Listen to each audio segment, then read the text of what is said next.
اعوذ باللہ من الشیطان الرجیم بسم اللہ الرحمن الرحیم قال ادخلوا فی قد خلت من قبلکم من الجن والانس فی النار كلما دخلت لعنت اختاها حتى اذا اداركوا فيها جميعا قالت اخراهم لأولاهم ربنا هؤلاء اضلونا فآتهم عذابا ضعفا من النار قال لكل ضعف ولكن لا تعلمون وقالت أولاهم لأخراهم فما كان لكم علينا من فضل فذوقوا العذاب بما كنتم تكسبون۔ اللہ فرمائے گا تم ان امتوں کے ساتھ آگ میں داخل ہو جاؤ جو جنوں اور انسانوں میں سے تم سے پہلے گزر چکی ہیں۔ جب بھی ایک امت آگ میں داخل ہوگی تو وہ اپنی بہن اپنی جیسی دوسری امت پر لعنت کرے گی، یہاں تک کہ جب اس میں وہ سب اکٹھے ہوں گے تو ان کی دوسری جماعت ان کی پہلی جماعت کے بارے میں کہے گی، اے ہمارے رب، ان لوگوں نے ہمیں گمراہ کیا تھا، لہٰذا تو انہیں آگ کا دگنا عذاب دے۔ اللہ فرمائے گا تم میں سے ہر ایک کے لیے دگنا عذاب ہے مگر تم نہیں جانتے۔ اور ان کی پہلی جماعت ان کی دوسری جماعت سے کہے گی، تمہیں ہم پر کوئی فضیلت حاصل نہیں، چنانچہ تم اس کے بدلے میں عذاب کا مزہ چکھو جو کچھ تم کماتے رہے تھے۔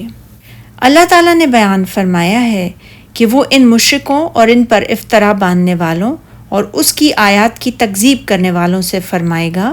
یعنی ان جماعتوں کے ساتھ مل کر جہنم میں داخل ہو جاؤ جو تمہاری طرح کی تھیں اور تمہارے جیسے اعمال کرتی تھیں۔ جب ایک جماعت وہاں جا داخل ہوگی تو اپنی مذہبی بہن اپنی جیسی دوسری جماعت پر لعنت کرے گی، جیسا کہ حضرت ابراہیم علیہ السلام نے فرمایا تھا سورہ عنکبوت میں۔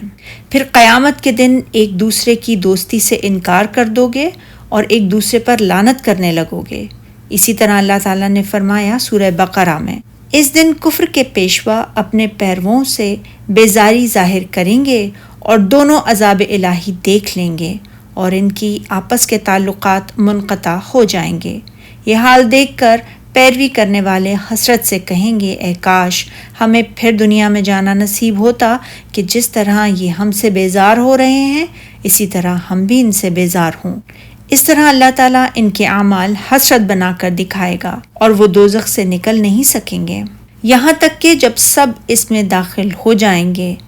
یعنی سب کے سب اس میں جمع ہو جائیں گے تو پچھلی جماعت پہلی کے بارے میں کہے گی، یعنی جو داخل ہونے کے اعتبار سے پچھلی ہوگی، یعنی پہلے لوگوں کی اتباع کرنے والے، جبکہ پہلے لوگ ان کے متبوع ہوں گے، اور وہ ان لوگوں سے جنہوں نے ان کی پیروی کی ہوگی بڑے مجرم ہوں گے اور وہ ان سے پہلے جہنم میں داخل ہوں گے۔ ان کی پیروی کرنے والے قیامت کے دن اللہ تعالیٰ کے پاس ان کی شکایت کریں گے کہ انہوں نے انہیں سیدھے راستے سے بہکا دیا تھا، اور کہیں گے، اے ہمارے پروردگار،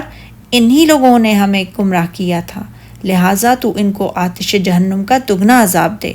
یعنی انہیں جہنم میں دگنی سزا دے، جیسا کہ اللہ تعالیٰ نے دوسری جگہ فرمایا ہے سورہ احزاب میں،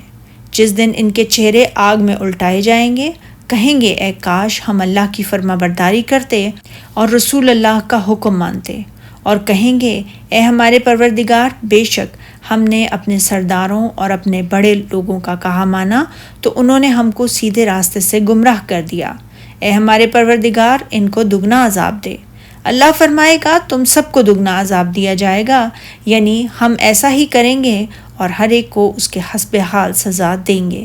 جیسا کہ فرمایا سورہ نحل میں، جن لوگوں نے کفر کیا اور لوگوں کو اللہ کے راستے سے روکا ہم ان کو عذاب پر عذاب دیں گے، اور فرمایا سورہ عنکبوت میں، اور یقیناً یہ اپنے بوجھ بھی اٹھائیں گے اور اپنے بوجھوں کے ساتھ اور لوگوں کے بوجھ بھی، اور فرمایا سورہ نحل میں، اور جن کو یہ بلا تحقیق گمراہ کرتے ہیں ان کے بوجھ بھی اٹھائیں گے، اور ان کی پہلی جماعت ان کی دوسری جماعت سے کہے گی، یعنی متبوع اپنے اتباع کرنے والوں سے کہیں گے کہ تمہیں ہم پر کچھ بھی فضیلت نہ ہوئی، صدی کہتے ہیں اس کے معنی یہ ہیں کہ تم بھی گمراہ تھے جس طرح کہ ہم گمراہ تھے، چنانچہ جو عمل تم کیا کرتے تھے اس کے بدلے میں عذاب کے مزے چکھو، اور محشر میں ان کا حال یہ ہوگا۔ فرمایا سورہ سبا میں،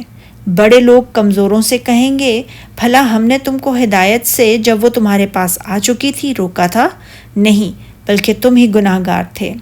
اور کمزور لوگ بڑے لوگوں سے کہیں گے نہیں، بلکہ تمہاری رات دن کی چالوں نے ہمیں روک رکھا تھا جب تم ہم سے کہتے تھے کہ ہم اللہ سے کفر کریں اور اس کا شریک بنائیں، اور جب وہ عذاب کو دیکھیں گے تو دل میں ندامت چھپائیں گے، اور ہم کافروں کی گردنوں میں توق ڈال دیں گے، بس جو عمل وہ کرتے تھے انہی کا ان کو بدلہ ملے گا۔ سبحانک اللہم و بحمدک، اشہد ان لا الہ الا انت، استغفرک و اتوب الیک۔